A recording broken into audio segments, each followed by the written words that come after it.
So basically अभी तक हम क्या पढ़ रहे थे, हमने अपना सॉल्यूशन चैप्टर पूरा कंप्लीट कर लिया था। उसके बाद हमने स्टार्ट किया था अपना केमिकल कैनेटिक्स चैप्टर, ठीक है। तो वो केमिकल कैनेटिक्स जो चैप्टर है इसमें पूरा हम क्या क्या टॉपिक्स पढ़ना है वो मैं ऑलरेडी बता चुका हूँ। यहाँ पे मोस्टली हम ये देखेंगे कि कोई रिएक्शन है वो किस स्पीड से भाग रहा है, किस स्पीड से चल रहा है, कौन कौन से फैक्टर्स पर डिपेंड कर रहा होगा, देन उसका वो रिएक्शन कैसे बना, मैकेनिज्म जो होता है ना, यहाँ पे एक वर्ड कहा गया mechanism of reaction. Mechanism basically हम ये बता दें कि वो रिएक्शन कैसे बना हुआ है। जैसे मान लो कोई कार है, कार को बनाने के लिए पहले हम उसका बॉडी पार्ट बनाते हैं, फिर दिस दैट करके बनाते हैं। सेम एज इट इज क्या होता है, मेरे पास जो मैकेनिज्म है, मैकेनिज्म हमें ये इंट्रोड्यूस करता है जो रिएक्शन वो कैसे बन रहा है। आई होप से ये पॉइंट करें। तो ये हमारा कुछ यहाँ पे टॉपिक्स हमें यहाँ पे पढ़ना है। एक और बात मैं ऑलरेडी बोल चुका हूँ कि रेट ऑफ रिएक्शन को शॉर्ट फॉर्म में आर ओ आर लिखना हमें अभी से सीख लेना चाहिए, क्योंकि मैं बार बार पूरा रेट ऑफ रिएक्शन ना लिख के मैं सिंपली शॉर्ट फॉर्म में लिखूंगा, आर ओ आर यहाँ पे लिख रहा हूँ।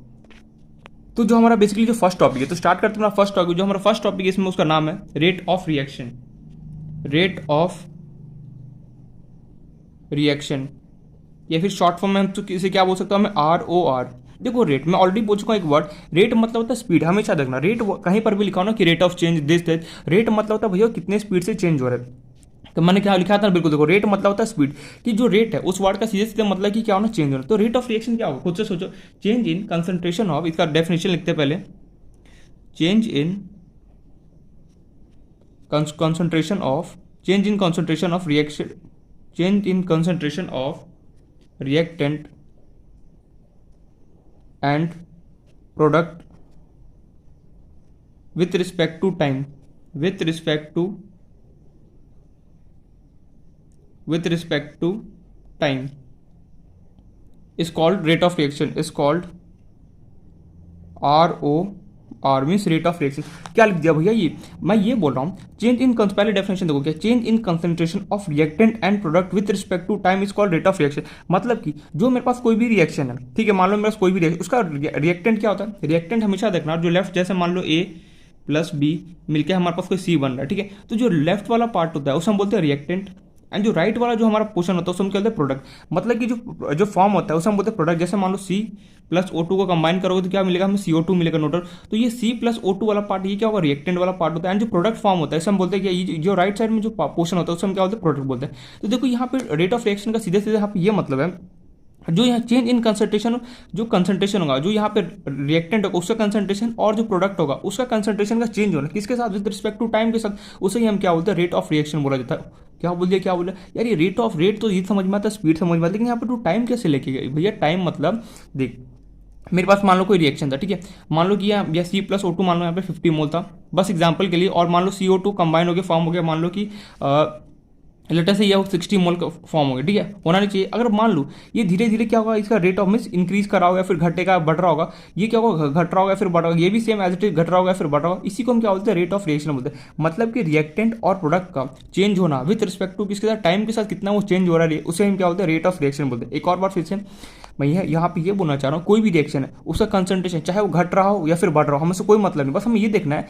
जो भी रिएक्शन है मेरे पास उसका रिएक्टेंट और प्रोडक्ट जो है वो टाइम के साथ कितना बेसिकली चेंज कर रहा है, उसे हम कहते हैं रेट ऑफ रिएक्शन बोला जाता है। याद ना, कंसंट्रेशन, कंसंट्रेशन मतलब अमाउंट। जैसे मान लो कि तुम्हारा से एक ग्लास मिल्क स्टार्टिंग में फुल रहता है, बिल्कुल सही। अब क्या होता है, जैसे जैसे पीना स्टार्ट करो, क्या जो मिल्क है उसका क्वांटिटी क्या वो कम होता जाएगा। सेम एज इट इज यहाँ पे होता है, मेरे पास कोई रिएक्शन है, मान लो कि फॉर्म हो रहा है। अब रिएक्शन भी फॉर्म हो रहा है तो कुछ मतलब कि कुछ साइड यहाँ पे ये वाला लेफ्ट वाला पोर्शन बोलते हैं रिएक्टेंट, एंड कुछ ये राइट वाले पोर्शन बोलते हैं प्रोडक्ट। तो रिएक्टेंट और प्रोडक्ट, रिएक्टेंट आपस में कंबाइन होकर कोई प्रोडक्ट फॉर्म करोगा। तो भैया यहाँ पे हमें ये देखना है कि रिएक्टेंट का, तो अब रिएक्टेंट क्या, उसका रिएक्टेंट कंसंट्रेशन कैसे चेंज रहा है, बढ़ रहा हो घट रहा हो, समझो कोई मतलब नहीं। सिमिलरली प्रोडक्ट में भी ये देखना है कि वो घट रहा है या फिर बढ़ रहा है, इसी को हम क्या बोलते हैं, रेट ऑफ रिएक्शन बोलते हैं। सीधे सीधे आम भाषा में ये बोलो, कंसंट्रेशन का चेंज होना विद रिस्पेक्ट टू टाइम, जो अमाउंट था मेरे पास जो भी रिएक्शन है उसका रिएक्टेंट एंड प्रोडक्ट का जो कंसंट्रेशन था उसका चेंज होना किसके साथ, with respect to time, is called क्या होता है, रेट ऑफ रिएक्शन बोला जाता है। तो यार ये तो समझ में आ गई, जो कंसंट्रेशन होगा मीन कंसंट्रेशन। देखो यहाँ पे वर्ड यूज करते हैं कंसंट्रेशन। देखो यहाँ जैसे हमारे पास घर में चीनी होता है 1 kg 2 kg हम यूज करते हैं, तो यहाँ पे मैं ऑलरेडी पूछा केमिस्ट्री में kg वगैरह ये सब तो यूज नहीं करते, इसलिए हम क्या बोलते हैं, उसको कंसंट्रेशन बोलते हैं।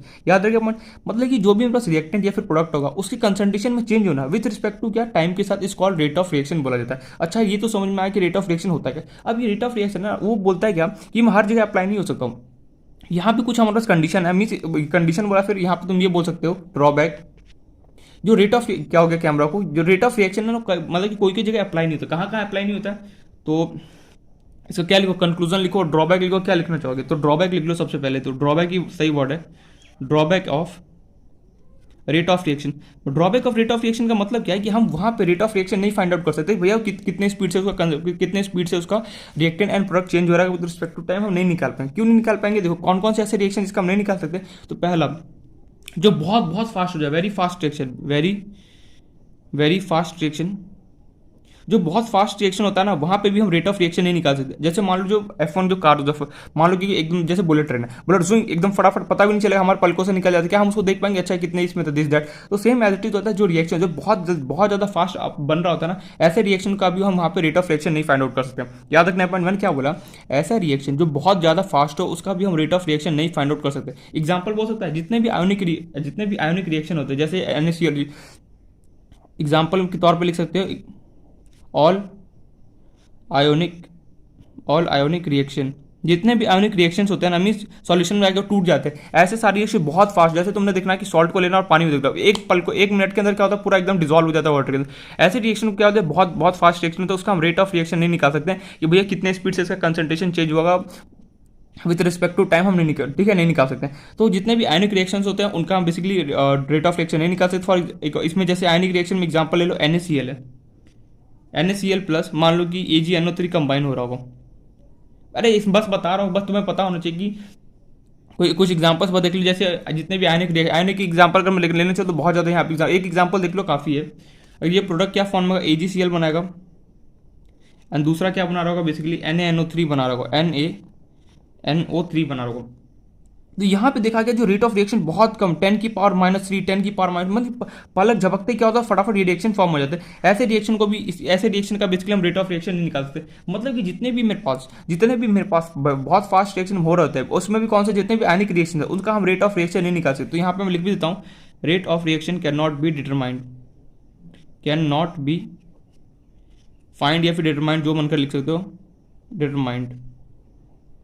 मतलब जितने भी फास्ट रिएक्शन होगा, अभी से दिमाग में ये मेरा फिट हो जाएगा कि जितने भी मेरे पास फास्ट रिएक्शन हो रहा होगा उन सबका मैं क्या करता हूँ, रेट ऑफ रिएक्शन नहीं निकालता। लेकिन मुझे कैसे पता चलेगा ये रिएक्शन फास्ट हो रहा है या फिर स्लो हो रहा है या फिर जो भी हो रहा है। तो उसके लिए तो मैं क्वेश्चन में साफ साफ गिनाऊँ कि ये रिएक्शन तो मैं आयोनिक है। तो अगर आयोनिक वर्ड अगर कहीं पर भी मिल जाए और वहाँ पे रेट ऑफ रिएक्शन के बारे में बात हो, समझ जाना कि वहाँ पे रेट ऑफ रिएक्शन कभी निकलेगा ही नहीं। याद रखा पॉइंट, बिल्कुल सही। नेक्स्ट जो हमारा पॉइंट है इसी में कि और कहाँ पे हम बेसिकली रेट ऑफ रिएक्शन नहीं अप्लाई कर सकते हैं। तो जो बहुत स्लो रिएक्शन होता है, बहुत धीरे धीरे, जैसे कछुआ देखा ना, एकदम धीरे धीरे धीरे जैसे उस चलता है लेकिन वो रेस जी जाता है, सेम ऐसे ही जो बहुत स्लोली जो रिएक्शन में फॉर्म होता है ना, वहाँ पे भी हम रेट ऑफ रिएक्शन नहीं अप्लाई करते। वेरी स्लो, दिखाई दे रहा है ना, वेरी स्लो रिएक्शन, बिल्कुल। जो बहुत स्लो रिएक्शन होता है ना, वहाँ पे भी बेसिकली हम क्या करते हैं, रेट ऑफ रिएक्शन नहीं निकाल सकते। जैसे एग्जांपल के तौर पर जैसे आयरन होता है, जैसे आयरन मतलब समझो लोहा आता है, लोहा, ठीक है, उसको तुम मार्केट से लेके आओ। अब देखना वहाँ पे कुछ टाइम बाद ना जंग लगना स्टार्ट हो जाता है, मीन्स रस्टिंग। ऐसा तो नहीं कि तुम मार्केट से लेके आ और अगले दिन जंग लगा, ऐसा तो नहीं, बहुत बहुत टाइम लगता है, कुछ धीरे धीरे कुछ मंथ्स बीतते जाता है, हम उसको यूज नहीं करते हैं, उसको क्लीन नहीं करते हैं, तो देखना वहाँ पे जंग लगना स्टार्ट हो जाता है। मीन्स उसको बोलते हैं, जंग को क्या बोलते हैं इंग्लिश में, रस्टिंग बोलते हैं। तो ऐसे रिएक्शन का भी हम क्या रेट ऑफ रिएक्शन नहीं निकाल सकते। नहीं समझ, मैंने ये बोलना चाहता हूँ, मार्केट से मान लो को मैं आयरन लेके आया, मीन्स कोई लोहा लेके, ठीक है, मैंने रख दिया घर, मैंने इसको यूज नहीं किया, एज इट इज रहने दिया। देखना कुछ टाइम बाद जब तुम उसको देखेगा तो देखना उसको पूरा जंग लग चुका होगा, जंग बोलो या फिर इंग्लिश में उसको बोलते हैं रस्टिंग बोलते हैं। तो यहाँ पर भी हम क्या कर सकते हैं, रेट ऑफ रिएक्शन नहीं फाइंड आउट कर सकते।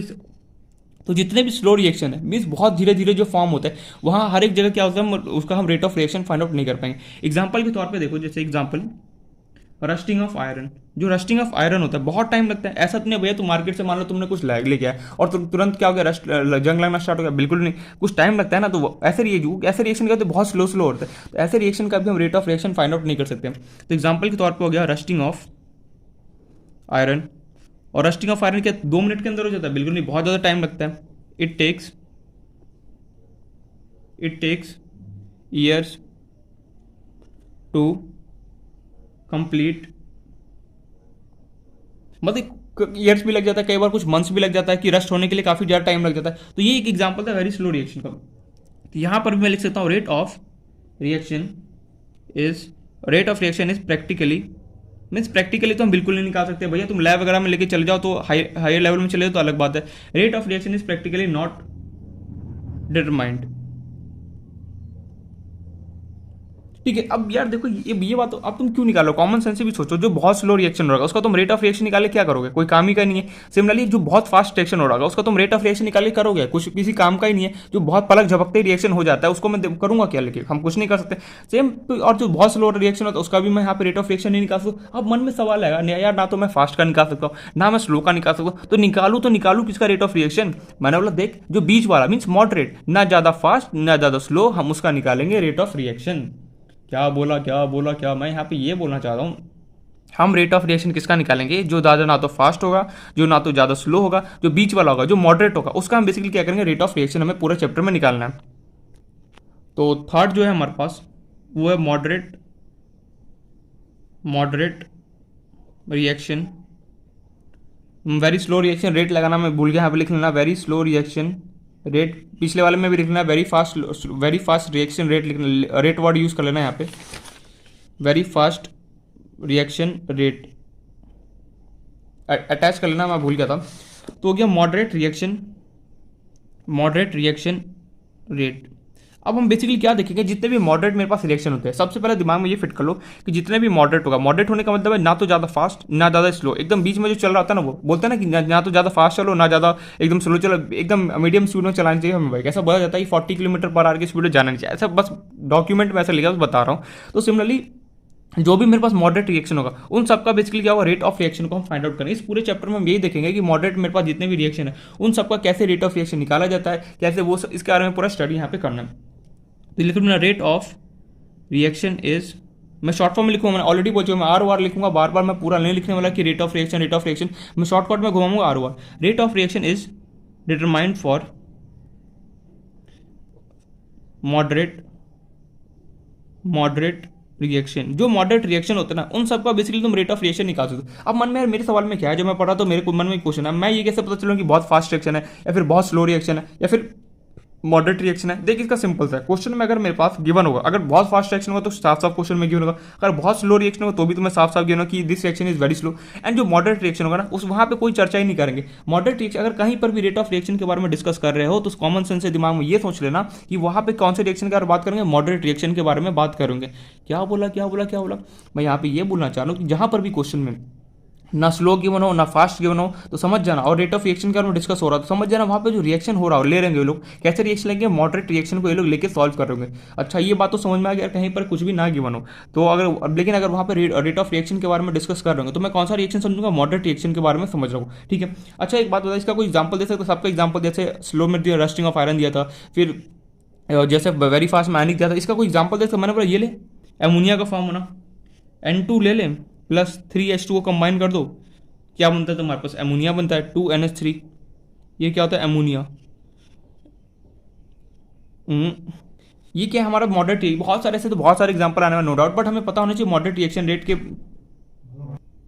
तो ये हमें क्या होगा, बहुत सारे भी एग्जाम्पल्स में पढ़ना है नो डाउट, तो आएगा हमसे याद होता जाएगा कि मॉडरेट रिएक्शन कौन कौन सा होता है। बट इतना हमें याद रखना है कि कहीं पर भी अगर मानो ना तो फास्ट रिएक्शन गिवन हो ना स्लो रिएक्शन गिवन हो तो मुझे समझ जाना है कि वो रिएक्शन कैसे होगा, मॉडरेट रिएक्शन होगा। और कहीं पर भी रेट ऑफ रिएक्शन का मैं डिस्कस कर रहे हो और ना तो मुझे फास्ट गिवन हो ना मुझे स्लो गिवन हो तो मुझे समझ जाना हो कैसा रिएक्शन होगा, मॉडरेट रिएक्शन होता है। 99.9% क्वेश्चन ऐसे हमारे पास आएंगे जो तुम्हारे पास मॉडरेट रिएक्शन के बारे में बात कर। क्यों यार, क्योंकि हमें काम किसका, हमें रेट ऑफ रिएक्शन मुझे ऐसे रिएक्शन का निकालना है जो ज़्यादा ना फास्ट हो जो ज़्यादा ना तो स्लो, बीच वाला जो होगा मैं सिंपली उसका निकालूंगा मॉडरेट रिएक्शन रेट। अच्छा ये समझ में आया।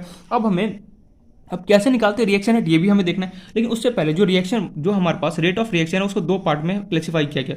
रेट ऑफ रिएक्शन को दो पार्ट में बेसिकली क्लासिफाई किया गया। पहला जो था average rate of reaction, average rate of short form लिखा रिएक्शन, एंड दूसरा जो था इंस्टेंटेनियस रेट ऑफ रिएक्शन। अब ये क्या है यार, ये एवरेज रेट ऑफ रिएक्शन क्या होता है, इंस्टेंटेनियस से तो मैं वर्ड सुन के बौखला गया। देखिए एवरेज मतलब क्या होता है, एवरेज मतलब होता है जो भी रिएक्शन हो रहा होगा, पहले तो जो भी मेरे पास रिएक्शन हो उन एवरेज मतलब होता है हमारा सबका निकाल के फिर मैं टोटल से डिवाइड कर दूँ और वो देखेंगे हम कैसे निकाला जाता है। एवरेज मतलब इतना समझ लो मुझे सबका निकालना है, एवरेज मतलब समझ लो ऑल, मतलब कि जो भी यहाँ पर रिएक्टेंट में जो भी होगा, फॉर एग्जांपल जैसे मान लो A प्लस बी कंबाइन होकर तो हमारे पास लेटर से C प्लस डी दे रहा है, और अगर मुझे एवरेज रेट ऑफ रिएक्शन निकालना तो मैं A का निकालूंगा फिर B का निकालूंगा फिर C का फिर D, मीन सबका मुझे क्या होगा रेट ऑफ रिएक्शन निकाला होगा। वही इंस्टेंटेनियस रिएक्शन में क्या होता है, मुझे पर्टिकुलर किसी एक का नहीं। इंस्टेंटेनियस वर्ड का मतलब क्या होता है, इंस्टेंटेनियस मतलब इंस्टेंट, मतलब जैसे तो मान लो कि इंस्टेंटेनियस को मैं एक बेस्ट एग्जाम्पल से कैसे समझाऊँ,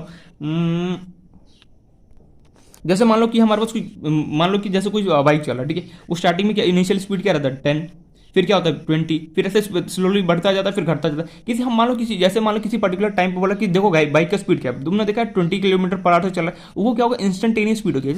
जैसे मान लो तुम खाना खा रहे हो, कोई तुम्हें स्टैचू कर दे और बोले कि अच्छा इस पोजीशन में कितना बाइट लिया, एक बाइट लिया, अच्छा ये इंस्टेंट होगा। इंस्टेंटेनियस मतलब इंस्टेंट, किसी पॉइंट पर तुमने रोक के किसी पर्टिकुलरली एक पॉइंट पर तुमने पूछा। जैसे इंस्टेंटेनियस रेट ऑफ रिएक्शन क्या होगा, जैसे ए प्लस बी कंबाइन होकर सी प्लस डी तुम्हें दे रहा होगा, तो किसी इंस्टेंट पे तुमने बोला इस टाइम पे, जैसे मान लो तुमने बोला कि 2 सेकंड पे बताओ मुझे यहाँ पे रेट ऑफ रिएक्शन क्या होगा, किसी का निकाल के फटाफट बोल दे। एवरेज मतलब होता है सबका मुझे क्या करना है, निकालना होता है। इंस्टेंटेनियस मतलब किसी भी पर्टिकुलर टाइम पे रोका तुमने और पूछा अच्छा बताओ इस टाइम पे मेरे पास कितना स्पीड से रेट ऑफ रिएक्शन हो रहा होगा, ये हमें देखना होता है। तो रेट ऑफ रिएक्शन दो पार्ट में क्लासिफाई किया गया, एक तो एवरेज होगा और एक होगा इंस्टेंटेनियस। सबसे पहले हम बात करेंगे एवरेज रेट ऑफ रिएक्शन का।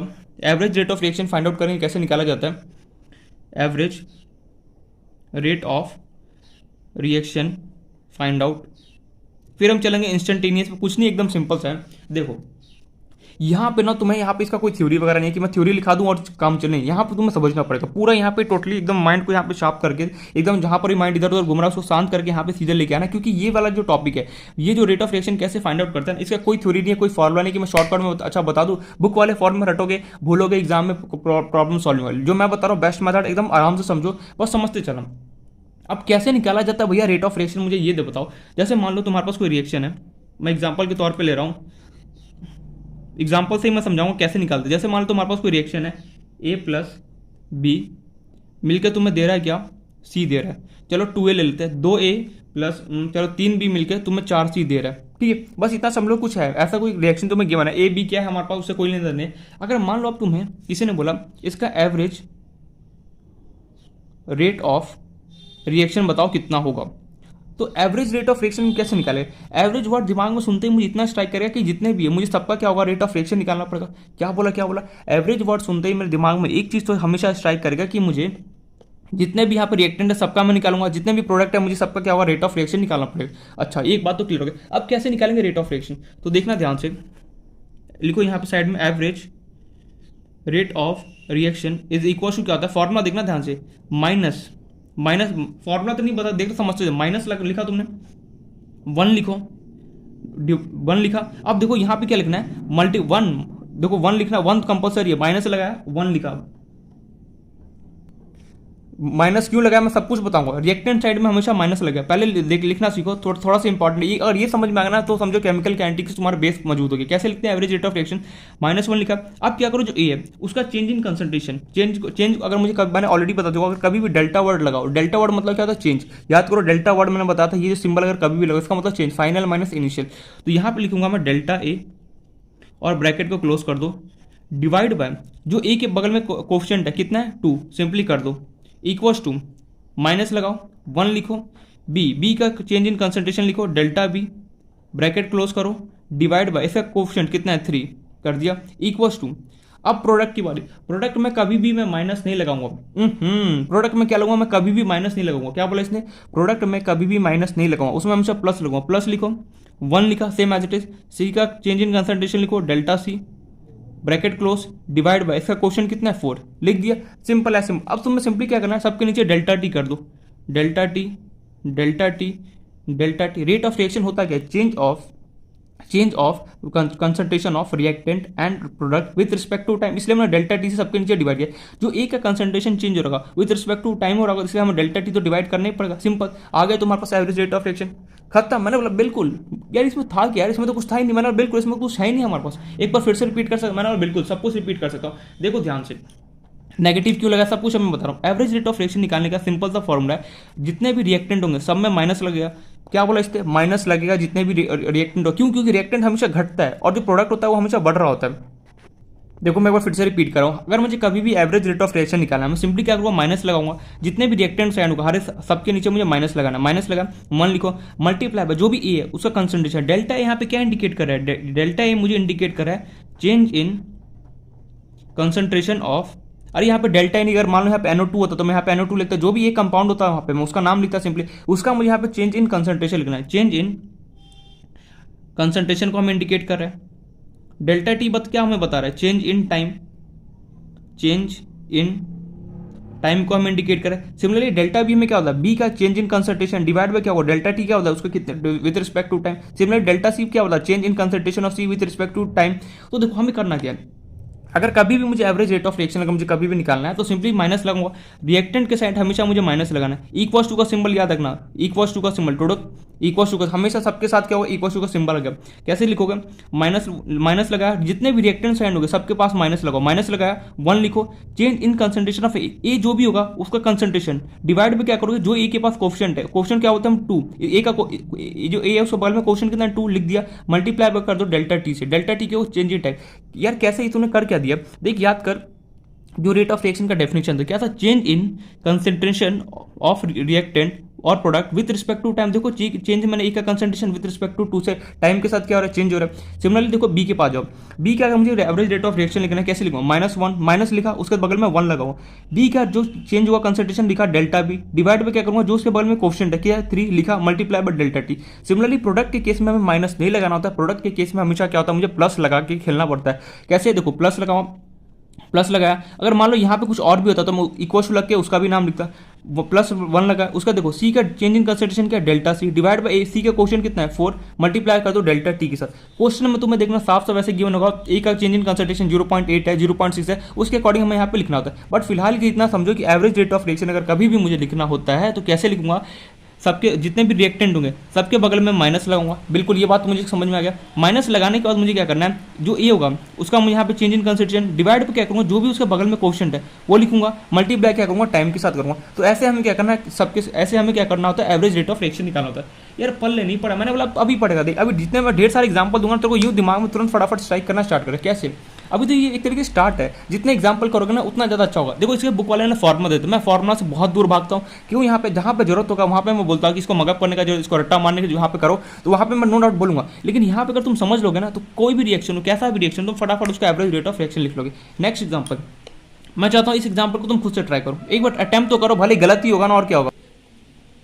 देखो गलत होने से अच्छा, गलत होगा तो क्या होगा, सीखने को तो बहुत कुछ मिलेगा ना। तो देखो एग्जाम्पल है, लेटर से यहाँ पे एबीसी कह रहा है कोई कंपाउंड होगा, मैं कंपाउंड के साथ भी खेलूंगा, बट अभी बेसिक एक बार समझ लोगे ना तो फटाफट क्या हो, क्वेश्चन को इजीली समझ पाओगे। नेक्स्ट एग्जांपल तो मान लेटर से, चलो 3x प्लस एक्स वाई, क्या कोई भी कंपाउंड है लेटर से, y कंबाइन होकर तुम्हें दे रहा है, चलो 2z दे रहा है, ठीक है। अगेन तुम्हें यहाँ से पूछा जा रहा है एवरेज रेट ऑफ रिएक्शन बताओ क्या होगा। ये फाउंडेशन है भैया, ये फाउंडेशन है, ये फाउंडेशन अगर ये बेस अगर तुम्हें स्ट्रांग हो गया ना, समझो कि केमिकल काइनेटिक्स इजीली सॉल्व हो जाएगा, इजीली समझ में आना स्टार्ट हो जाएगा। कैसे निकालोगे average rate of reaction, simple सा मुझे पता है। एवरेज रेट ऑफ रिएक्शन निकालने के लिए मैं क्या करूँगा, एवरेज रेट ऑफ रिएक्शन के लिए क्या करूँगा, जितने भी रिएक्टेंट है सबके आगे माइनस लगाऊंगा, नो डाउट, एंड जितने भी प्रोडक्ट होगा सबके आगे प्लस लगाऊंगा। लिख लो यार कहीं पे साइड में, ना भूल जाओगे, मुझे पता है भूल जाओगे। फिर अगर एक माइनस प्लस सही ना क्या होता है, पूरा क्वेश्चन खत्म हो जाता है। नोट डाल के पॉइंट लिख लो, रिएक्टेंट के साइड, रिएक्टेंट के साइड हमें नेगेटिव लगाना है, नेगेटिव लगाना है, और प्रोडक्ट के साइड पॉजिटिव, और प्रोडक्ट के साइड पॉजिटिव। लिख लो इन सारे बातों, क्योंकि भूल जाओगे, मुझे अगर भूल जाओगे फिर बाद में बहुत ज़्यादा प्रॉब्लम होगा। इससे बेटर है अभी कि रिएक्टेंट साइड में हमेशा मुझे क्या लगाना है, नेगेटिव, एंड जो प्रोडक्ट साइड होगा उसमें मुझे क्या लगाना है, पॉजिटिव लगाना है। कैसे लिखोगे average rate of reaction, simply पहले माइनस लगाया, फिर 1, फिर लोगे एक्स का चेंज इन कंसंट्रेशन कैसे लिखोगे, डेल्टा एक्स, और ब्रैकेट क्या करोगे, क्लोज कर दोगे, टोटल कर दिया bracket close, divide bye x का क्वेश्चन कितना है 3, मल्टीप्लाई कर दो किसका, डेल्टा चेंज इन टाइम के साथ, इक्वल टू क्या करोगे, सिमिलरली वाई के पास गए -1 लगोगे, वाई का यहाँ पे कंसंट्रेशन लिखो, चेंज इन कंसंट्रेशन क्या होगा, डेल्टा वाई, ब्रैकेट तुम सिंपली क्लोज करोगे, डिवाइड बाय वाई का यहाँ पे क्वेश्चन क्या है, कुछ भी नहीं है तो मैं 1 मानूंगा, अरे कुछ भी नहीं होता उसके आगे तो 1, मल्टीप्लाई किसके साथ करोगे, डेल्टा टाइम के साथ, इक्वल टू, अब प्रोडक्ट के पास जाओ, प्रोडक्ट के पास जाओगे क्या लिखोगे, +1 लिखोगे, जेड का चेंज इन कंसंट्रेशन कैसे लिखोगे, डेल्टा जेड, ब्रैकेट क्लोज करोगे, डिवाइड बाय क्या करोगे, जेड का क्वेश्चन क्या है 2, मल्टीप्लाई किसे करोगे, डेल्टा टी के साथ, आ गया तुम्हारे पास एवरेज रेट ऑफ रिएक्शन। यार था क्या यार, ये तो एकदम बहुत आसान लग रहा है, मैंने बोला आसान है, लेकिन उसके लिए तो समझना पड़ेगा कि कैसे एकदम आसान हो। देखो एवरेज रेट ऑफ रिएक्शन कभी भी मुझे लिखना है तो मुझे जितने भी रिएक्टेंट होंगे हर के आगे मुझे नेगेटिव लगाना है, प्रोडक्ट का आगे पॉजिटिव, यही मेन इंपॉर्टेंट होता है, बाकी तो हर कोई लिख लेता है। लिखो उसका -1 सेकंड क्या होगा लाइट को सिंपल सा था, देखो सिंपल ठीक से बना था, सिंपल नहीं है। देखो करना क्या था, एक बार मैं वापस रिपीट कर रहा हूँ, जितने भी रिएक्टेंट होगा सबके आगे मैं नेगेटिव लिखूंगा, एंड जितने भी प्रोडक्ट होगा सबके आगे मुझे पॉजिटिव -1 लिखो। Change in concentration of x divide पे क्या करो, जो भी इसका कोफिशिएंट कर दिया मल्टीप्लाई डेल्टा टाइम के साथ। Similarly equals to change in concentration of Y करो, डिवाइड बाय जो भी उसका कोफिशिएंट लिखो मल्टीप्लाई करो डेल्टा टी के साथ। सिमिलरली इक्वल्स टू, अब प्रोडक्ट में क्या हमें क्या करना है, पॉजिटिव लगाना। पॉजिटिव लगाने का मतलब है प्रोडक्ट में पॉजिटिव क्यों लगा रहे हैं, क्योंकि यार प्रोडक्ट जो पॉजिटिव होने का मतलब वो बढ़ रहा होगा, एंड जो रिएक्टेंट में नेगेटिव लाने का मतलब क्या वो घट रहा होगा, तो इसलिए हम यहाँ पर नेगेटिव लगाते हैं। सिमिलरली लिखा डेल्टा जेड, उसका क्वेश्चन कितना है 2 डिवाइड बाई मल्टीप्लाई कर दो डेल्टा टी के साथ, आगे एवरेज रेट ऑफ रिएक्शन। तो सिंपल है, नो सिंपल है, लेकिन थोड़ा सा तुम्हें समझना पड़ेगा, समझोगे नहीं तो क्या होगा कि प्रॉब्लम आने वाला है। देखो रिएक्टेंट में हमेशा नेगेटिव याद रखना। ये जो डेल्टा ये क्या है, डेल्टा एक्स डेल्टा वाई क्या है, बेसिकली ये क्या बता रहा है, मैं जो भी यहाँ पे लिख रहा हूँ मैं उसका चेंज इन कंसंट्रेशन है। जो वाई है वो उसका क्या है, यहाँ पे चेंज इन कंसंट्रेशन है। जो जेड है उसका क्या चेंज इन कंसंट्रेशन है, मतलब कि जो कंसंट्रेशन उसका पहले मान लो कि एक्स था, वो पहले 10 था, 10 मोल था, अब मान लो कि 5 हो गया, तो चेंज इन कंसंट्रेशन क्या हो, 10 - 5 कितना हो गया, 5 हो गया। हमेशा मैं बता चुका हूँ, जो कभी भी अगर ये डेल्टा ट्रायंगल जैसा सिंबल बनाओ, दिखाई दे रहा है, ओहो, अगर ये ट्रायंगल जैसा कभी भी सिंबल अगर मेरे पास बना हो, इसका मीनिंग क्या होता है मुझे सीधे सीधे पता है। इसका मीनिंग होता है चेंज। चेंज मतलब फाइनल में से इनिशियल को सब्ट्रैक्ट कर दो, किसी भी चीज़ के आगे ट्रायंगल का सिंबल लगाओ तो समझ जाना हमें इसका मीनिंग होता है चेंज। ये एग्जांपल कर, अब मैं चलता हूँ रियल लाइफ एग्जांपल में। देखो जैसे मैं रियल लाइफ अभी एग्जांपल, ये तो मैं नॉर्मल दे रहा हूँ, a + b बन के c हो गया, x + y दिया z बन गया, ये ऐसे नॉर्मल एग्जांपल थे। अब यहाँ पे कुछ टर्म्स पहले हमें डिफाइन होगा, जैसे यहाँ पे रेट ऑफ अपीयरेंस, फिर दूसरा टर्म यहाँ पे डिफाइन होगा रेट ऑफ डिसअपीयरेंस। ये दो टर्म को हम डिफाइन करते हैं, फिर हम चलते हैं अपना आगे। तो स्टार्ट करते हैं। सबसे पहले मैं टर्म को डिफाइन करूँ जिसका नाम है rate of appearance. Rate of appearance, appearance बोल दो जो बोलो, रेट ऑफ अपीयरेंस, ठीक है क्या। रेट ऑफ अपीयरेंस होता क्या है, बेसिकली जो भी प्रोडक्ट बन रहा होता है। अपीयरेंस वर्ड का मीनिंग क्या होता है, बनना। अपीयरेंस वर्ड का मीनिंग क्या होता है, अरे यार पेन को क्या हो गया, एक सेकेंड। तो रेट ऑफ अपीयरेंस होता क्या है, उससे पहले हमें एक चीज़ पढ़ना पड़ेगा। यहाँ पे मैं लिख रहा हूँ ध्यान से, रेट ऑफ अपीयरेंस से पहले मैं लिख रहा हूँ, ठीक है। मेरे पास यहाँ पे स्पेस मैंने स्टार्टिंग में लिखना चाहिए, बट मैंने स्टार्टिंग में लिखा नहीं, एक फोकस क्यों नहीं हो रहा, एक सेकेंड। तो मुझे स्टार्टिंग में लिखना चाहिए, तो मैं भूल, बट थोड़ा सा मिसगाइड हो गया, ठीक है। तुम्हारे पास स्पेस हो तो ऊपर लिख लेना, रेट ऑफ अपीयरेंस से ऊपर तुम्हें लिखना है, ठीक है। इसको मैं कट कर रहा हूँ। रेट ऑफ अपीयरेंस से ऊपर हमें क्या लिखना है, देखो रेट ऑफ, ध्यान से देखना, जो मैंने अभी बोला ना जितना भी, उसको मैं लैंग्वेज फॉर्म में लिख रहा हूँ। Rate of reaction can be, rate of reaction can be, दिखाई दे रहा है ना, बिल्कुल। Rate of reaction can be express in terms of, दो टर्म्स में बेसिकली इसको एक्सप्रेस कर सकता हूँ। Express in terms of rate of disappearance, rate of disappearance of any of the reactant, and दूसरा जो टर्म है, and rate of appearance of any of the product, ठीक है। देखो क्या लिख दिया ये मैंने, तो दिखाई दे रहा होगा बिल्कुल। यहाँ पे ये बोला जा रहा है rate of reaction can be express in terms of, पहला टर्म जो है उसका नाम दिया रेट ऑफ डिसअपीयरेंस, उसको अंडरलाइन करो, एंड दूसरा जो टर्म है उसका नाम दिया हमने rate of disappearance. Rate of disappearance, सबसे पहले देखो rate of disappearance and rate of appearance होता क्या है। जो रेट ऑफ रिएक्शन मेरे पास होता है उसको मैं दो टर्म्स में बेसिकली क्लासिफाई कर सकता हूँ। कौन कौन से टर्म, एक तो मैं रेट ऑफ डिसअपीयरेंस बोल सकता है, एंड दूसरा rate of appearance. Rate of disappearance कहाँ पे काम होता है, जो डिसअपीयरेंस वर्ड का मतलब क्या होता है, खत्म होना, कम होना। डिसअपीयरेंस वर्ड का मीनिंग क्या होता है, डिसअपीयरेंस वर्ड का मीनिंग क्या होता है, सबसे पहले ये समझो। डिसअपीयरेंस वर्ड का मीनिंग होता है डिक्रीज होना, कोई भी चीज़ डिक्रीज, और अपीयरेंस वर्ड का मतलब होता है कोई चीज़ इंक्रीज होना या फिर कुछ बनना। देखो डिसअपीयरेंस वर्ड का मतलब है कोई चीज़ का घटना या फिर डिक्रीज होना, एंड जो अपीयरेंस होता है, अपीयरेंस वर्ड का मतलब होता है कोई चीज़ का बढ़ना। तो तुम एक बात बताओ, जैसे तुम्हारे पास कोई रिएक्शन होता है A + B मिलकर तुम्हें क्या दे रहा होता है, लेटर से C, कोई भी रिएक्शन हो, तो इन दैट केस बताओ कहाँ पे मेरे पास घट रहा होगा और कहाँ पे मेरे पास बढ़ रहा होगा, कौन सा चीज़ इनमें से बढ़ रहा होगा एंड कौन सा चीज़ इनमें से घट रहा होगा। यार कैसे पता करें हम, सोचो सोचो सोचो फटाफट, क्विक यार, इतना टाइम नहीं मेरे पास। मुझे इतना बताओ, जो A + B अगर मैंने लिख दिया है तो कौन से साइड मेरे पास घट रहा होता है और कौन मेरे पास यहाँ पे बढ़ रहा होता है। तो यार सीधे सीधे मैं ये बोलूंगा, जो मेरे पास रिएक्टेंट होता है, जो भी मेरे पास रिएक्टेंट कौन A और B, वो क्या वो घट रहा होगा। अरे घटेगा तभी तो जाके जो C मेरे पास फॉर्म होगा। नहीं समझ में, जैसे वाटर है, वाटर हाइड्रोजन प्लस ऑक्सीजन को कंबाइन कर दो तो क्या होगा, तुम्हारे पास वाटर फॉर्म हो जाता है। H2+O2 को तुम कंबाइन कर दो, क्या होगा, तुम्हारे पास 2 मोल वाटर के तुम्हें मिल जाता है। तो कैसे मिलता है, H2+O2 कंबाइन होता है तभी तो जाके तुम्हें वाटर मिलता है। तो सिमिलरली जैसे A+B है, जैसे मान लो H2+O2 कंबाइन होकर तुम्हें लेटर से H2O मिल रहा है या फिर 2H2O मिल रहा है, तो यहाँ पे सिमिलरली तुम 2 से मल्टीप्लाई कर, जो करना है कर सकते हो बैलेंस के। तो ये जो होगा, ये क्या है, रिएक्टेंट साइड है एंड ये क्या है, प्रोडक्ट साइड है। तो जो रिएक्टेंट साइड होता है वो क्या होता है, घट रहा होता है, उसी को हम क्या होता है, रेट ऑफ डिसअपीयरेंस बोलते हैं। मींस ए का घट रहा होगा अपना, बी का खुद का घट रहा होगा, एंड जो भी यहाँ पे प्रोडक्ट होगा, प्रोडक्ट का क्या होता है, अपीयरेंस हो रहा होता है। अपीयरेंस मतलब कि वो बढ़ रहा होगा। अरे सीधे से बात है कि रिएक्टेंट घटेगा तो प्रोडक्ट मेरे पास बढ़ ही रहा होगा, तो इसी को हम क्या बोलते हैं, रेट ऑफ अपीयरेंस बोलते हैं। तो वही यहाँ पे लिखा गया है, rate of reaction can be express in terms of, जो हमारा रेट ऑफ रिएक्शन होता है कोई भी, उसको मैं 2 टर्म्स में क्लासिफाई कर सकता हूँ। एक होता है rate of disappearance of any of the reactant, देखो कोई भी रिएक्टेंट होगा उसका घट रहा होगा, साफ साफ यहाँ पे लिखा है रिएक्टेंट के लिए। And rate of appearance for any of the product, कोई भी प्रोडक्ट को तुम यहाँ पे ले लोगे उसका क्या होगा, यहाँ पे रेट ऑफ अपीयरेंस हो रहा होगा। ओहो, पल्ले नहीं पढ़ा यार। मैं यहाँ पे ये बोलना चाह रहा हूँ, रेट ऑफ डिसअपीयरेंस वर्ड का मतलब होता है रिएक्टेंट का घटना। जो भी जितने भी यहाँ पे रिएक्टेंट सबका घट रहा होगा उसका हम रेट ऑफ डिसअपीयरेंस कैसे निकालें बता रहा हूँ, बस अभी समझो। एंड जो सिंपली प्रोडक्ट होगा, प्रोडक्ट क्या होगा, मेरे पास इंक्रीज कर रहा होगा या फिर बढ़ रहा होगा, तो उसको हम क्या बोलते हैं, रेट ऑफ अपीयरेंस बोला जाता है। इंडिविजुअली होता है, ये नहीं कि कंबाइन करके निकाल, सबका इंडिविजुअली तुम निकाल सकते हो।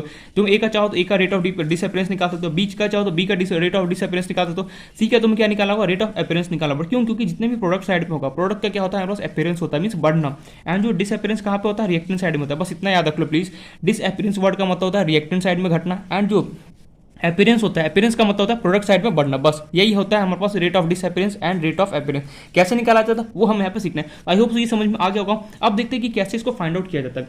तो रेट ऑफ, जैसे मान लो तुम्हारा प्रीवियस एग्जाम्पल ही लेता हूँ, चलो ये वाला 2A वाला, तुम्हारे पास लेटर से 2A प्लस 3B मिलके 4C तुम्हें बना रहा है, ठीक है। अगर तुम इसका रेट ऑफ, तो अगर इसका रेट ऑफ डिसअपीयरेंस लिखना है, डिसअपीयरेंस, रेट ऑफ डिसअपीयरेंस किसका किसका निकाल सकते हो, पहले तो मुझे इतना बता दो, रेट ऑफ डिसअपीयरेंस इस रिएक्शन में मैं किसका किसका निकाल सकता हूँ। एंड सिमिलरली राइट साइड में मैं लिख रहा हूँ rate of appearance.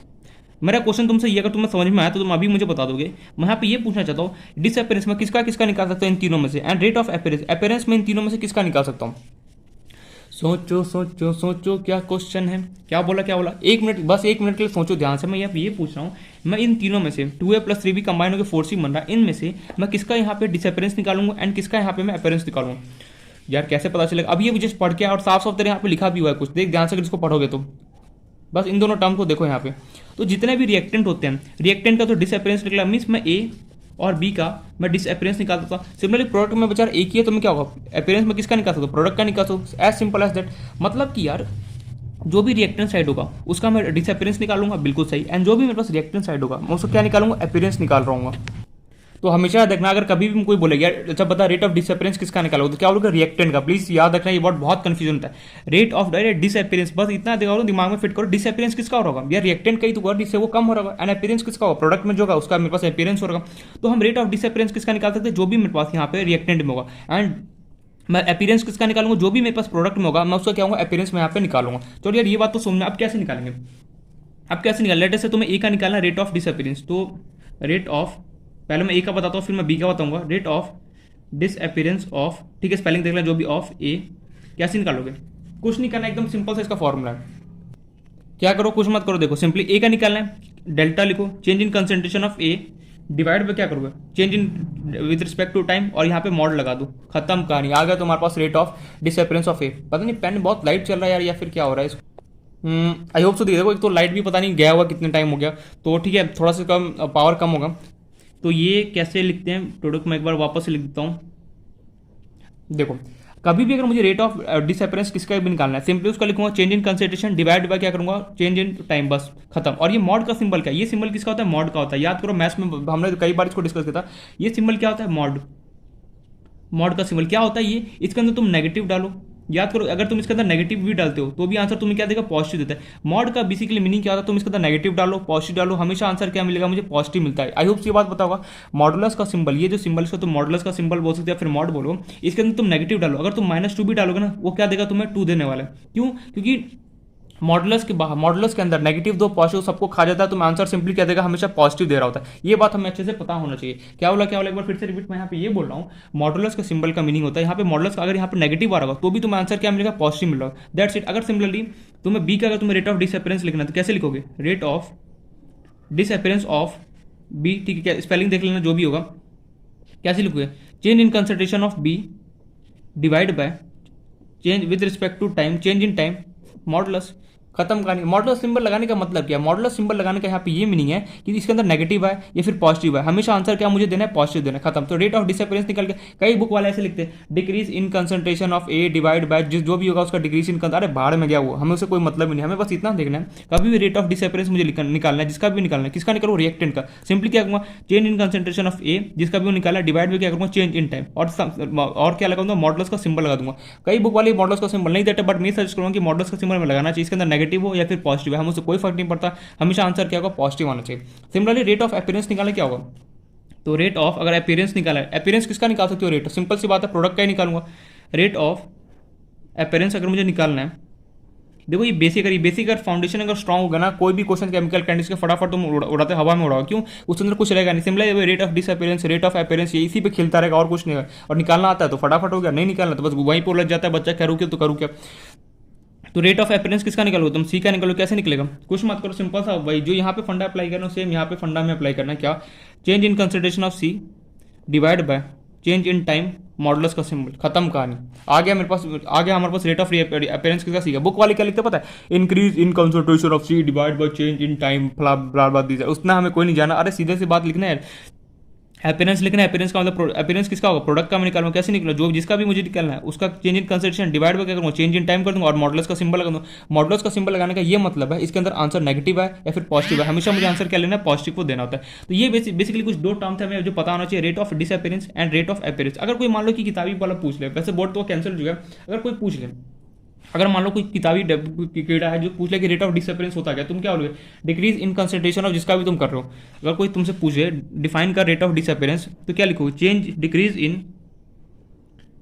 In concentration of, जो जिसका भी तुम यहाँ पर नाम गिवन हो, ए बी सी जो भी कंपाउंड गिवन हो, डिक्रीज इन कंसंट्रेशन ऑफ जिसका भी तुम यहाँ पर नाम हो। एंड अपीयरेंस को कैसे डिफाइन करोगे, increase in concentration of, increase in concentration of जिसका भी तुम वहाँ पे प्रोडक्ट का नाम होगा, सिंपली वहाँ पे तुम उसका नाम लिख दे रहा है, सिंपल, खत्म कहानी। तो रेट ऑफ डिसअपीयरेंस किसके लिए निकालते हैं, हम रिएक्टेंट के लिए निकालते हैं, एंड रेट ऑफ अपीयरेंस अब किसका निकालते हैं, प्रोडक्ट के लिए निकालते हैं। कैसे निकालेंगे डिसअपीयरेंस के लिए, सिंपल सा मुझे क्या करना है, जिसका भी मुझे डिसअपीयरेंस निकालना है रिएक्टेंट का, सिंपली उसका चेंज इन कंसंट्रेशन डिवाइड पे क्या करूँगा, डेल्टा टी करूँगा। सिमिलरली रेट ऑफ अपीयरेंस अगर मुझे जिसका भी निकालना हो, किसका निकालूंगा, प्रोडक्ट का निकालूंगा, कैसे निकालते हैं, जिसका भी निकालना उसका change in concentration divide by delta T और मॉडुलस का सिंबल लगाऊंगा। तो ये कुछ दो सिंबल थे जो हमें पता होना चाहिए कि रेट ऑफ डिसअपीयरेंस क्या होता है, रेट ऑफ अपीयरेंस क्या होता है, उसका मीनिंग हमें पता है। रेट ऑफ डिसअपीयरेंस का मतलब होता है डिक्रीज इन कंसंट्रेशन जिसका भी हो, और हमेशा कहाँ पे काम होता है, रिएक्टेंट के साइड काम होता है। अपीयरेंस किसका निकालता है, सिर्फ और सिर्फ प्रोडक्ट का निकालता है, बस ये पता होना चाहिए, बाकी काम हो जाएगा। अब हम देख लेते हैं ऐसा यूनिट, ऐसा यूनिट ऑफ, हर एक चीज़ का यूनिट होता है, तो इसका भी देख लेते हैं, unit of rate of reaction. Rate of reaction को भैया यूनिट क्या है, तो यूनिट कैसे, रेट ऑफ रिएक्शन को कैसे डिफाइन कर सकते हो, change in concentration divide by time, क्या होता है, change in concentration of reactant divide by क्या बोल सकते हो, time taken, concentrate change in concentration of reactant बोलो या फिर प्रोडक्ट बोलो, आर या फिर पी बोलो, कैसे। और हमें पता है एक बात, जो कंसंट्रेशन होता है मीन जो अमाउंट होता है किस में होता है, मोल में होता है, तो इसका यूनिट हो गया मोल। एंड टाइम की यूनिट किस में होता है, सेकंड में होता है। टाइम की यूनिट बेसिकली किस में होता है, सेकंड में होता है। ओहो, कंसंट्रेशन का यूनिट क्या होता है, मोल, मोल होता है, लेकिन किस में, 1 लीटर में होता है ना, मोल पर लीटर होता है बेसिकली। एंड टाइम जो होता है उसका ऐसे यूनिट क्या होता है, सेकंड होता है। इसको सॉल्व करो, क्या होगा तुम्हारे पास, मोल लीटर, शॉर्ट फॉर्म में लिख दो लीटर, क्या होगा पर सेकंड। और अगर तुम लिखना चाहो तो कैसे लिख सकते हो उसको, मोल, इसको ऊपर लेके चलो क्या होगा, लीटर, लीटर इनवर्स, और उसको ऊपर लेके चलो क्या होगा, सेकंड इनवर्स, खत्म। Unit of rate of reaction आ गया। एक और यूनिट होता है, अगर मान लो कि कई बार गैस में अगर गिवन हो, जो तुम्हारे पास मान लो कि तुम्हारे पास कोई रिएक्टेंट है या फिर प्रोडक्ट है, वो तुम अगर गैस सब्सटेंस, उसका कैसे लिखो, एटीएम पर सेकंड, क्या करोगे, एटीएम पर सेकंड। अरे एटमॉस्फेयर जो में प्रेशर होता है उसको हम किससे मेजर करते हैं, एटीएम से मेजर करते हैं, और डिवाइड कर दो सेकंड से, खत्म कहानी। रेट ऑफ रिएक्शन का यूनिट क्या होगा, मोल लीटर पर सेकंड, मोल लीटर पर सेकंड, खत्म कहानी। आ गया हमारे पास। तो ये होता है हमारे पास unit of rate of reaction. अब हम चलेंगे अपना रियल लाइफ एग्जांपल जो हमने पढ़ा हुआ था, ए बी एक्स वाई। अब देखते हैं कि उसके जगह कंपाउंड क्यों हो, तो कैसे एवरेज रेट ऑफ रिएक्शन निकालते हैं, कैसे बेसिकली उसका रेट ऑफ डिसअपीयरेंस निकालोगे, कैसे तुम उसका रेट ऑफ अपीयरेंस निकालोगे। अब हम चलते हैं, तो ये एक तरीके से हमारा जो बेस था वो हमारा स्ट्रॉन्ग हो चुका है। अब हमें चल रहा है आगे। अब देखते हैं इसका रियल लाइफ एग्जाम्पल कंपाउंड के साथ खेलना। तो आई होप सो मैंने जो बेस जितना भी समझाया अभी तक समझ में आ गया, और फिर भी कहीं डाउट है इन्फॉर्म करना, उस डाउट को हम डिस्कस करेंगे। एग्जाम्पल देखते हैं। पहला एग्जाम्पल है हमारे पास 4NH3 plus 5O2 gives 4NO plus 6H2O। तुमसे यहाँ पे पूछा जा रहा है एवरेज, पहला क्वेश्चन तुमसे ये पूछा जा रहा है एवरेज रेट ऑफ रिएक्शन बताओ क्या होगा, एंड दूसरा तुम्हारे पास क्वेश्चन है rate of disappearance of O2 and NH3, and similarly दूसरा तुम्हारे पास क्वेश्चन है यहाँ पे, तीसरा sorry, rate of appearance of NO। चलो NO एक ही क्या बता दो। तो ये क्वेश्चन है, सोचो कैसे करेंगे। एवरेज रेट ऑफ रिएक्शन कैसे निकालेंगे हमें ऑलरेडी पता है, रेट ऑफ डिसअपेरेंस भी पता है, रेट ऑफ अपेरेंस में भी पता है। कैसे करना तुम एक बार वीडियो को पॉज करो एंड खुद से अटेम्प्ट करने की कोशिश करो। देखो वीडियो को पॉज करो, जब तक नहीं करो खुद से अटेम्प्ट, तब तक क्या होगा, प्रॉब्लम आते रहेगा। एक बार खुद से अटेम्प्ट कर लोगे तो क्या होगा, इजीली हमें क्वेश्चन को समझ में आ जाएगा कि हाँ, तो खुद से हो जाता है ना क्वेश्चन समझ, तो हमें कॉन्फिडेंस आता है। अच्छा ये क्वेश्चन इसको फटाफट ऐसे कर दूंगा। कैसे करेंगे average rate of reaction, simple सा है, कुछ नहीं करना है इसमें। एवरेज निकालने के लिए हमें क्या करना है, फटाफट को एक हमने अभी तक देख के आ चुके हैं। तो एवरेज रेट ऑफ रिएक्शन कैसे निकलेगा, फटाफट एवरेज रेट ऑफ रिएक्शन में निकालूंगा सबसे पहला वाला पार्ट। कैसे निकलेगा, टोटल रिएक्टेंट के साइन कौन जितने भी है उसके साइड में नेगेटिव -1, एक करो स्टेप बाय स्टेप। -1 लिखो change in concentration of NH3 delta NH3। Bracket का ध्यान रखना, यहाँ पे इस टाइप वाला ब्रैकेट यूज होता है। कौन सा वाला, ये वाला जो ब्रैकेट होता है ना केमिकल कैंटीन में, मोस्टली इस चैप्टर में हम ये वाला ब्रैकेट यूज करेंगे। कहाँ गया, एक सेकंड मैं यहाँ पे दिखा देता हूँ, ये वाला ब्रैकेट, टोटल यही वाला ब्रैकेट में मोस्टली यूज करना। डिवाइड पे क्या करूंगा, NH3 का क्वेश्चन कितना है 4, मल्टीप्लाई पे क्या करूंगा डेल्टा T के साथ। चलो आगे बढ़ते हैं। नेक्स्ट कहानी O2 की, माइनस लगाया 1 लिखा, total change in concentration of O2 delta O2 लिखा, डिवाइड बाय O2 का क्वेश्चन कितना है 5, मल्टीप्लाई करूंगा किसके साथ, डेल्टा T के साथ। चलो कहाँ, अब यार दिमाग में ये आ रहा होगा यार यहाँ पे चेंज इन कंसंट्रेशन का तो वैल्यू मुझे गिवन नहीं देगा, गिवन होगा क्वेश्चन कई बार ऐसा आएगा जिसके अंदर तुझे गिवन होगा कि change in concentration of ammonia this, change in time तुम्हें कितना है गिवन, उसके बाद तुम्हें सॉल्व करने के लिए दिया जाएगा, आएगा क्वेश्चन नो डाउट। अभी जस्ट आने पहले भी बेसिक समझो, इक्वल्स टू, चलो रिएक्टेंट का काम तो हो गया, अब प्रोडक्ट की बारी। प्रोडक्ट में positive 1, change in concentration of NO delta NO bracket close, total divide by NO का तुम्हारे पास क्वेश्चन कितना है 4, मल्टीप्लाई बाय किस साथ, डेल्टा T के साथ, इक्वल्स टू अगेन प्लस, फिर लगाऊंगा 1, change in concentration of H2O delta लगाना भूल गया, bracket close, divide bye H2O question कितना है 6, मल्टीप्लाई किसके साथ, डेल्टा T के साथ। आ गया एवरेज रेट ऑफ रिएक्शन। यार एकदम सिंपल था, सब बस कुछ नहीं करना था। सबसे पहले रिएक्टेंट के साइड लिखा, फिर मैंने प्रोडक्ट का लिखा, रिएक्टेंट के साइड नेगेटिव लगता है और प्रोडक्ट के साइड पॉजिटिव लगता है, खत्म कहानी। अब बी वाला पार्ट क्या, रेट ऑफ डिसअपेरेंस निकाला है। डिसअपेरेंस का मतलब क्या होता है, डिसअपेरेंस कहाँ पे लगता है, डिसअपेरेंस वहाँ पे लगता है जहाँ पे रिएक्टेंट होता है, वहाँ पे डिसअपेरेंस हो रहा था। कहाँ पे देखो O2 और NH3, यहाँ पे रेट ऑफ डिसअपेरेंस लगा और वही मुझे निकालना है। क्यों, क्योंकि डिसअपेरेंस जो होता है कई बार ना क्वेश्चन वाला चालाकी कर देगा, क्या करेगा तुम्हें पता है, rate of disappearance of O2 की जगह NO लिख देगा, तो वहाँ पे सिंपली मना कर देना। क्यों लिख देना, वहाँ पे रीजन क्या लिखोगे, because rate of disappearance is only applicable for reactant molecule. अगर मान लो यहाँ पे तुम्हारे पास, चलो ले लेते हैं NO भी देता, तो कैसे करते हैं, ठीक है देखेंगे। सबसे पहले तुम्हें O2 का रेट ऑफ डिसअपेरेंस निकालना है, कैसे निकालोगे, रेट ऑफ डिसअपेरेंस ऑफ, ये पेन सही नहीं चल रहा है पता नहीं क्यों, rate of disappearance of O2 कैसे निकलेगा, change in concentration of O2 delta O2 divide by delta T, और मुझे क्या करना है इसका मॉडुलस लगा देना। आ गया मेरे पास rate of disappearance of O2, खत्म कहानी। सिमिलरली किसका निकाला, NH3 का, rate of disappearance of NH3, spelling देख लेना डिसअपेरेंस का, कैसे निकलेगा, change in concentration of NH3 delta NH3 divide by delta T के साथ और मॉडुलस का सिंबल, खत्म कहानी। आ गया, कुछ करना था, अरे जिसका भी मुझे रेट ऑफ डिसअपेरेंस निकालना है, सिंपली उसका change in concentration divide by time taken, खत्म। अब सिंपली थर्ड वाला क्या था कि change rate of disappearance NO का निकालना है, रेट ऑफ डिसअपेरेंस किसका निकाला, मुझे NO का निकाला है। यार NO का देखते ही दिमाग में घंटी बजा, क्यों, मैंने बोला यार जो डिसअपेरेंस होता है वो तो सिर्फ और सिर्फ किसका निकलता है मेरे पास, रिएक्टेंट का निकलता है, लेकिन NO तो प्रोडक्ट है, उसका कैसे निकलूँ। तो सिंपली क्या लिखोगे इसका reason, rate of disappearance of NO is not calculated because, short लिख दो BCZ, because rate of disappearance is only applicable to reactant molecules, only applicable to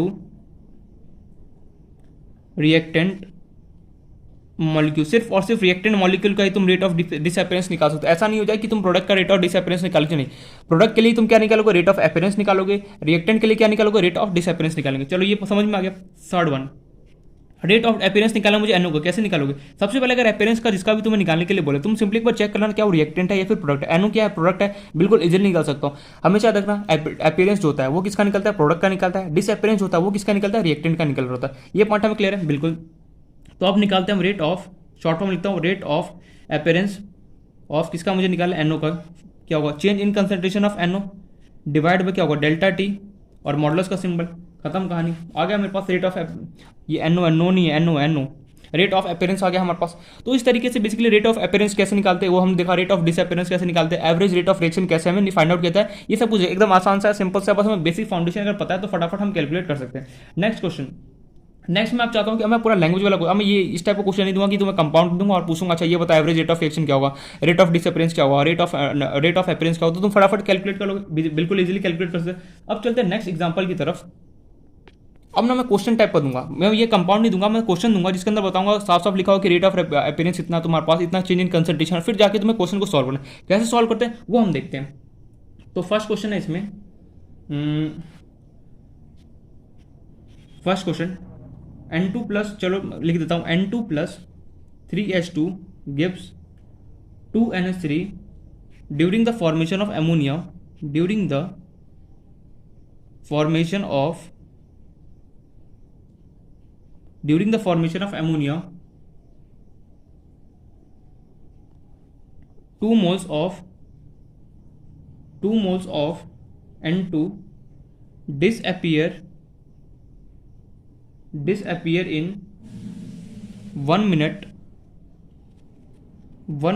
तुमसे पूछा जा रहा है फाइंड द पहला रेट ऑफ रिएक्शन, इस पूरे कंपाउंड रेट ऑफ रिएक्शन निकालना है। दूसरा rate of disappearance, short form लिखना है डिसअपीयरेंस ऑफ H2।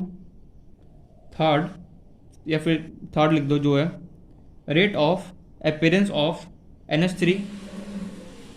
और तुम्हें गिवन है, एंड यहाँ पे गिवन है तुम्हें the volume of vessel is 1 litre, the volume of vessel is 1 litre. Solve this question. तुम्हारे पास यहाँ पे N2 plus 3H2 ammonia combine हो रहा है। यहाँ पे तुम्हें बोला जा रहा है 2 मोल्स N2 का डिसअपीयर हुआ कितना? 1 मिनट में। तुमसे पूछा जा रहा है रेट ऑफ रिएक्शन बताना कैसे निकलेगा, हमें पता है रेट ऑफ रिएक्शन कैसे निकालता है। दूसरा रेट ऑफ डिसअपीयरेंस निकालना है किसका? H2 का। रेट ऑफ अपीयरेंस निकाला NH3 का, और तुम्हें वेसल जो है उसका तुम्हें 1 लीटर, तुम्हें 1 लीटर का वेसल हमें गिवन है। कैसे निकालेंगे हमें सोचते हैं। यहाँ पे सबका तुम्हें यहाँ पे वैल्यू गिवन है। यहाँ पे हम डेल्टा NO डेल्टा NH3 लिखते थे क्योंकि हमें यहाँ पे वैल्यू गिवन नहीं होता था। यहाँ पे क्वेश्चन मुझे सबका यहाँ पे मुझे वैल्यू गिवन है। कैसे इसको सॉल्व करना है, फंडा यही अप्लाई करना है, बस थोड़ा सा सोचना पड़ेगा यहाँ पे कि कैसे इसको सॉल्व करना है। तो 1 मिनट के लिए इस वीडियो को पॉज करना है, खुद से अटेम्प्ट करने की कोशिश करो, फिर मैं बताता हूँ कैसे इस क्वेश्चन को हमें सॉल्व करना है।